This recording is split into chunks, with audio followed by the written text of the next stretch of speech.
Macam inilah perbedaan orang Islam Indonesia dan juga Malaysia nak mencari rezeki berupa uang.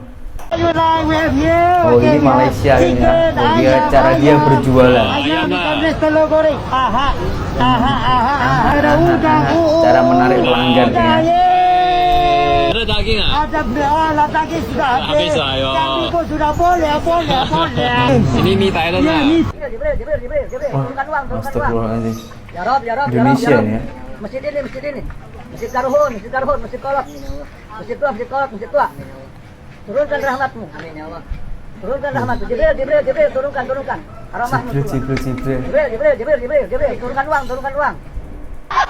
Astagfirullahaladzim.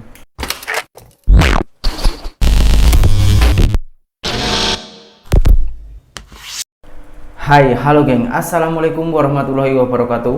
Berjumpa kembali dengan saya Zainal Story. Sebelum video ini saya mulai, gimana kabarnya kalian semua? Semoga semua yang menonton video ini baik-baik saja, dimurahkan rezekinya, selalu berpikiran yang positif dan dijauhkan dari mara bahaya oleh Tuhan yang Maha Esa. Indonesia negara terbesar kedua umat beragama Islam di dunia, dan mayoriti rakyat Indonesia memang rata-rata itu umatnya beragama Islam. Akan tetapi di dalam Islam Indonesia banyak yang ada aliran-aliran sesat dan banyak ramai pengikut-pengikutnya, yang membuat saya play ini geng. Kita beralih ke negara jiran kita, Malaysia. Malaysia itu begitu ramai orang di sana juga, dan begitu banyaknya agama-agama ataupun kebebasan agama di Malaysia. Akan tetapi kekuatan agama Islam di Malaysia itu sungguh sangat luar biasa. Saya dengar berita kalau ada yang murtad di Malaysia itu hukumannya sungguh kejam. Bahkan saya dengar sampai dihukum mati. Kita kembali lagi ke Indonesia. Karena Indonesia ini negaranya besar ya, penduduknya banyak orang-orang yang membuat aliran sesat dan ramai pengikutnya. Macam mana tanggapan ulama-ulama Indonesia sendiri? Karena di Indonesia ini sebetulnya ada MUI. MUI itu Majelis Ulama Indonesia. Akan tetapi kenapa ulama besar di Indonesia ini malah mengajarkan kepada rakyatnya hal-hal yang macam ini? Bang Taim punya kunci Ka'bah. Mekah, Sepertinya Bang Taim atau orang mengenalnya sebagai Gus Miftah tak pernah mempelajari sirah nabawiyah dari pendapat yang sahih. Padahal sekelas Raja Saudi saja tak berwenang memiliki kunci Ka'bah, karena Rasulullah SAW telah berwasiat agar kunci Ka'bah tetap dipegang oleh keturunan Utsman bin Thalha dari Bani Syaibah. Maka berhentilah membawa nama Rasulullah SAW agar dipuja-puja. Namun nyatanya, kenapa Bang Taim bisa punya kunci Ka'bah? Mungkin yang dimaksud kunci Ka'bah Bang Taim adalah sebuah replika yang ia beli di toko oren. Dulu sudah dikeluarkan teman-teman kuncinya, kunci Ka'bah. Dicium kunci Ka'bah. Ya, wanginya. Apakah iya seperti itu bentuknya kunci Ka'bah?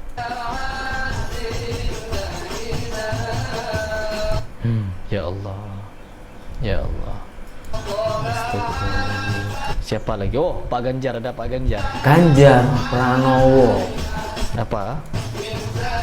Iya, wangi, dikasih parfum biar makin jos ya. Pembodohannya biar semakin jos, teman-teman. Ya Allah, ini orang-orang cerdas ya, teman-teman. Orang-orang cerdas saja bisa dikelabui, bisa dibodoh-bodohi seperti ini. Barang-barang beliau katanya. Beliau siapa? Nabi Muhammad SAW.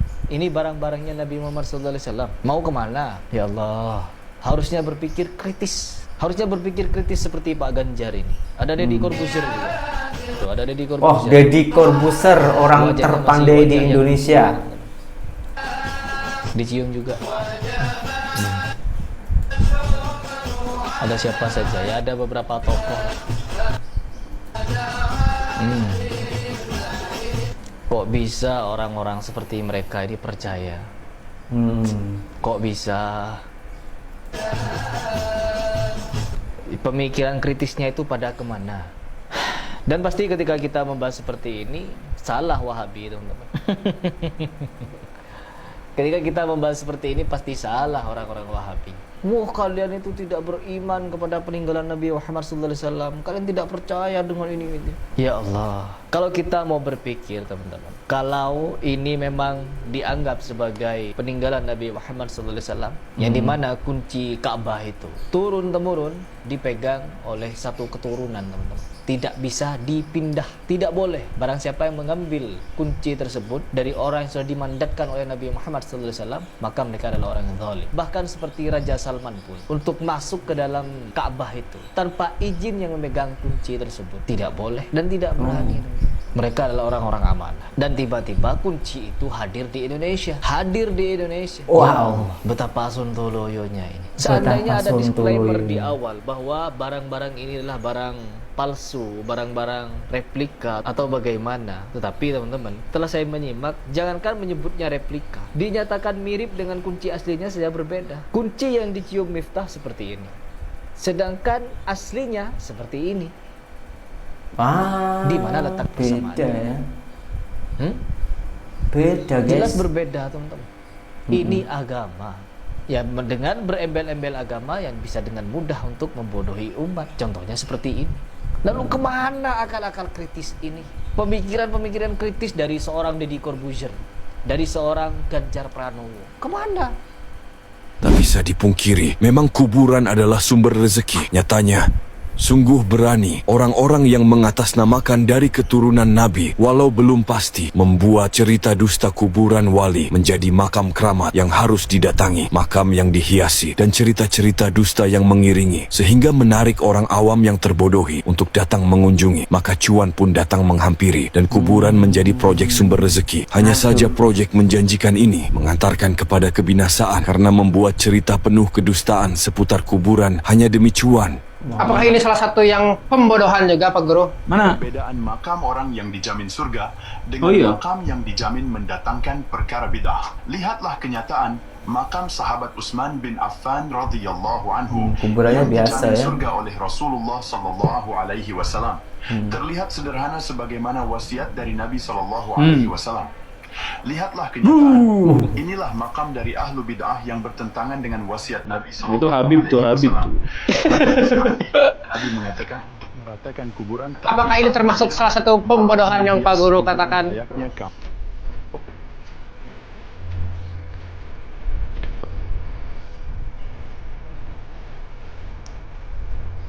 Oh.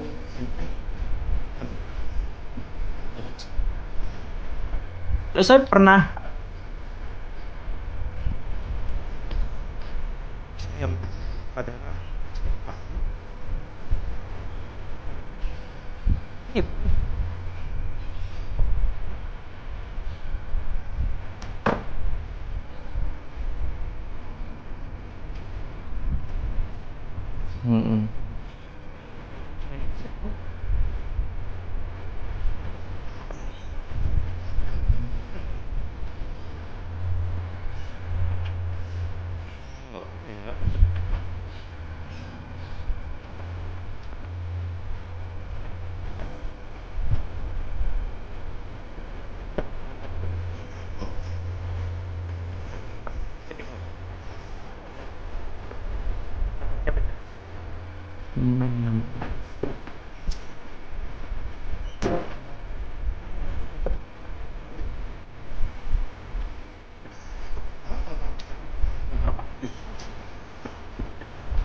berdoa untuk kebaikan kepada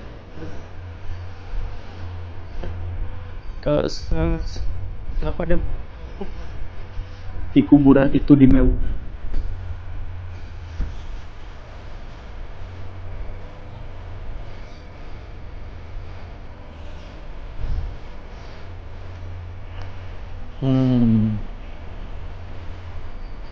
Aduh.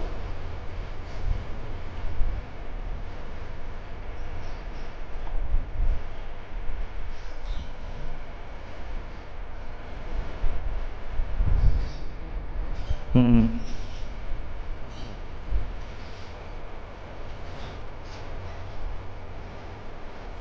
Oh.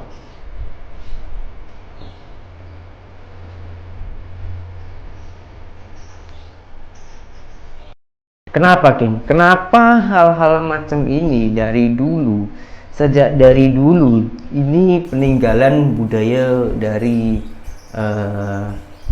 agama Buddha ya kalau nggak salah. Tapi kenapa sampai saat ini itu masih diterapkan di Indonesia dan yang paling teruk lagi banyak pengikutnya? Apa karena ini soal IQ rakyat Indonesia itu, King? Sekarang kita bandingkan dengan negara jiran kita, Malaysia. Sebab hal-hal macam ini tak pernah ada di Malaysia. Apakah kalian tahu negara dengan rata-rata IQ terendah se-Asia Tenggara atau se-ASEAN? Itu negara mana? Berdasarkan data dari World Population Review, Indonesia itu masuk ke peringkat terendah ya dari 11 negara ASEAN. IQ rata-rata orang Indonesia itu 78,49 dan ini adalah yang terendah. Dan kita juga bisa lihat dari tabel ini, populasinya juga yang paling banyak. Dan coba sekarang sama-sama kita lihat, IQ 78 itu masuk ke kategori mana? Ya. Kalau kita lihat di sini, ya di tabel di atas ini, 50 sampai 69 itu masuk ke IQ sangat rendah atau istilahnya moron atau debil. Dan di atasnya sedikit itu 70 sampai 79 ya. Kalian baca sendiri itu namanya apa? Ya, itu kategorinya apa. Makanya saya nggak heran ya kalau baca komen-komen seperti ini, ya, Bang bahas kandungan gula dalam gula dong. Nah, ini cukup banyak ya komen-komen seperti ini di video-video saya yang membahas soal kandungan gula. Komen-komen yang tidak bermutu ya, saya anggap ini. Dan juga kita juga sering lihat ya mungkin di TikTok komen-komen seperti kelihatan banget Nyenggol Zarif, ya, keripik kaca terlupakan, kemudian please Jawa dan lain sebagainya. Ini yang mencerminkan ya, karena Indonesia itu adalah pengguna TikTok terbesar kedua setelah Amerika. Makanya kita bisa lihat, dan ini mencerminkan sekali data dari World Population Review tadi. Dan belakangan ini kan banyak juga diangkat isu-isu tentang stunting. Ya mungkin ini adalah salah satu efek dari stunting juga. Kalau menurut saya ini adalah yang dinamakan dengan otak karbo. Ya, otak karbo itu apa? Dimana seharusnya pada saat otak manusia itu bertumbuh dan membutuhkan lebih banyak protein, ya, terutama protein hewani, tapi malah lebih banyak makan karbohidrat dan gula. Makanya jadilah seperti itu. Kemudian dari faktor lain, selain dari faktor stunting, itu bisa juga karena dari sistem pendidikan kita. Ya, karena sistem pendidikan kita itu lebih banyak menghafal dan tidak membiasakan murid untuk berpikir secara kritis. Ya, kalau kita ingat, mungkin kita lebih sering mencatat ya, kita hanya mengcopy apa yang ditulis guru di papan tulis, kita hanya tulis ulang. Ya, dan juga negara kita ini kan terkenal dengan orang-orang yang malas membaca. Malaysia terbelakang banget ya dalam soal kebebasan beragama dan hak asasi manusia. Masa warga di sana yang pindah agama dihukum mati? Kan ngawur banget. Pindah agama dalam konteks ini tentunya yang semula muslim menjadi non-muslim ya. Kalau non-muslim menjadi muslim ya nggak masalah. Informasi ini dikemukakan oleh YouTuber kece Kumaila Hakimah di channel YouTube Forbidden Question. Kata Kumaila, kalau kamu lahir sebagai orang Melayu di Malaysia, kamu wajib muslim. Kamu nggak boleh pindah agama alias murtad. Kalau kamu pindah agama, ada hukuman pidana yang menanti kamu. Dan hukumannya nggak main-main. Meski berbeda-beda di tiap negara bagian, tapi kamu bakal jadi pesakitan di sana. Di Terengganu misalnya, kalau ada warga yang murtad, dia dikasih waktu 3 hari buat tobat. Kalau nggak mau, hukuman mati udah menyambut dan harta disita negara. Udahlah nyawa melayang, auto miskin pula. Di Pahang, kalau ada yang nekat murtad, hukumannya berat banget. Didenda Rp5.000, sekitar 18 juta rupiah, 3 tahun penjara, dicambuk 6 kali atau kombinasi semuanya. Di Kelantan, baru coba-coba murtad aja udah bisa kena rehabilitasi 36 bulan di Islamic Rehabilitation Center. Dan kalau tetap murtad, hukuman mati menunggu. Masalahnya, negara mayoritas muslim yang terbelakang seperti ini bukan cuma Malaysia. Afghanistan, Brunei Darussalam, Iran, Maladewa, Mauritania, Qatar, Arab Saudi, Uni Emirat Arab, dan Yaman 11-12. 9 negara mayoritas muslim itu juga menerapkan hukuman mati bagi murtad. Hukuman mati bagi warga yang pindah agama di zaman modern kayak sekarang jelas nggak masuk akal. Memang dalam sejarah Islam, hukuman mati bagi muslim yang menjadi non-muslim pernah diterapkan. Dalam hadis yang diriwayatkan Bukhari, ada 3 kondisi seorang muslim darahnya halal ditumpahkan alias boleh dibunuh. Di antaranya kalau dia murtad atau keluar dari Islam. Karena itu hak kebebasan beragama dibatasi di bawah kekuasaan Islam, mulai dari kerajaan Muawiyah sampai kerajaan setelahnya. Bahkan bisa dibilang konsep kebebasan beragama nggak dikenal saat itu. Ini bukan terjadi cuma dalam sejarah Islam sih, sejarah Kristen pun kayak gitu juga. Musababnya karena kerajaan punya agama resminya sendiri. Rakyat harus mengikuti agama yang sama dengan agama kerajaan. Bagi rakyat yang membangkang, dia akan dihukum mati. Jadi, pindah agama ketika itu dianggap tindakan pengkhianatan. Tapi dalam era modern, negara sebagai pengganti kerajaan diatur nggak memiliki agama alias netral agama. Negara nggak memfavoritkan satu agama tertentu, tapi negara harus melayani semua pemeluk agama. Ditambah dalam Deklarasi Hak Asasi Manusia, pasal 18, setiap orang punya hak kebebasan berpikir, hati nurani, dan beragama. Hak ini juga mencakup kebebasan untuk mengubah agama atau keyakinan tanpa takut dihukum. Atas dasar itu, negara nggak punya hak menghukum warganya yang pindah agama. Dalam Islam sendiri ada prinsip yang menjadi landasan bagi kebebasan beragama, yaitu la ikraha fid din, tidak ada paksaan dalam beragama. Al-Quran Surat Al-Baqarah ayat 256. Memang masih ada ulama yang kekeh dengan pandangan bagi muslim yang murtad harus dihukum mati. Tapi mengingat konstitusi di Indonesia sangat menjunjung tinggi hak kebebasan beragama, pandangan itu hanyalah sekedar opini. Yuk tolak pemaksaan beragama. Wah, kalau ini saya kurang paham, geng ya. Karena saya bukan orang Malaysia, meskipun saya itu lama di sana, tapi takkanlah saya itu kuasai semua yang ada di dalam Malaysia. Jadi jawaban ini saya pasrahkan kepada netizen Malaysia. Saya harap sangat kalian tulis di kolom komentar apakah betul orang yang murtad di Malaysia itu hukuman pidananya itu sangatlah tinggi, bahkan sampai dihukum gantung. Coba silahkan tulis di kolom komentar karena saya di sini betul-betul penasaran.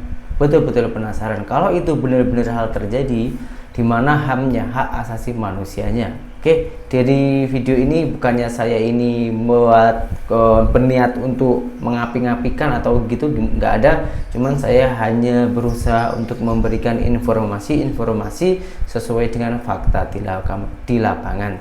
Sekian, terima kasih dari saya Zainal Story, seorang mantan TKI Malaysia. Salam TKI sukses. Assalamualaikum warahmatullahi wabarakatuh. Bye-bye.